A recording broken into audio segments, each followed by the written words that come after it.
talk. So, Great Master Weijie of Zhongtai Monastery in Taiwan shaved his head and taught him the Dharma. He immersed himself deeply in the study and practice of Buddhism.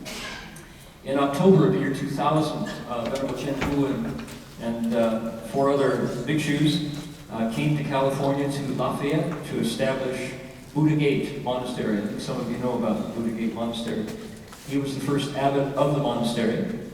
And then he went on to establish the Sunnyvale Zen Center, which is one of Silicon Valley's premier places to learn how to meditate and to learn to study the sutras. They have, in the few years they've been there, really done a job of bringing the proper Dharma to Silicon Valley.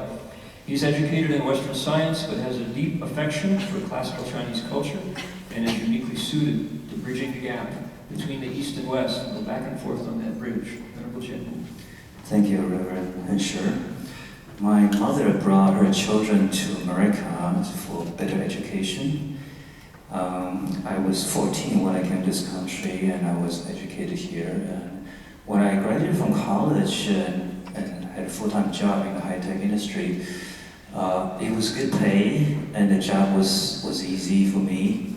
And however, very quickly I started wondering what's the meaning of life? What's the meaning of making money? Why are we here? And all kinds of mysteries of life that I couldn't figure out, that really confused me. So in my search, I first turned to Western religion, and that led me to Western philosophy, and that led me to Eastern philosophy, and that led me to Buddhism. And that's in Buddhism that I found that different from my previous experiences, this seemed like something real. Somebody's been there, know what they're talking about, and it's an actual experience of those who have gone there and figured it out. And so the more I immerse myself in the Buddhist teaching, the more I'm convinced that this is true. And so it took me 8 years actually later when I actually finished my PhD, that I know that I will be a Buddhist for the rest of my life. But then in Chinese Buddhism, there's a prevalent belief that this is the Dharma ending age and nobody can get enlightened these days. The only thing you can do is to chant Buddha's name and hope to be born in a pure land and practice next life. So I didn't like that, even though it's a great method, but then it doesn't resonate with me. So until I met my Shifu, Grandmaster Weijie, who I think is one of the greatest Chinese Zen masters of the last century, he convinced us that enlightenment is possible. And he explained why in ways that we can understand. He's very profound, very logical, very rational, and he lived his life that way. I never met anybody who is so calm, who can do so much, who can face all the challenges, always mindful. And so this is something real for me, and so I was convinced and decided a few days after I got my PhD to return to Taiwan to become ordained. And then so in the year 2000 I started teaching the Dharma here. Now, as to the question of what challenges we face, I think I'm really blessed as Reverend Hensher, who is familiar in the Asian and Chinese Buddhist history and culture. So I want to just go through a few topics that actually did a survey on this. When Buddhism went from India to China, it stayed there for 2,000 years, still vibrant, and how did it take root, and how did it flourish in China? And I think that can give us a lot of insight about how Buddhism can take root in the West and flourish. So I want to talk about it from 3 aspects: from the essence, from the form, and from the function. Ti, Xiang, Yong. The essence, meaning that what must be preserved, what cannot change, regardless of culture, language, and region.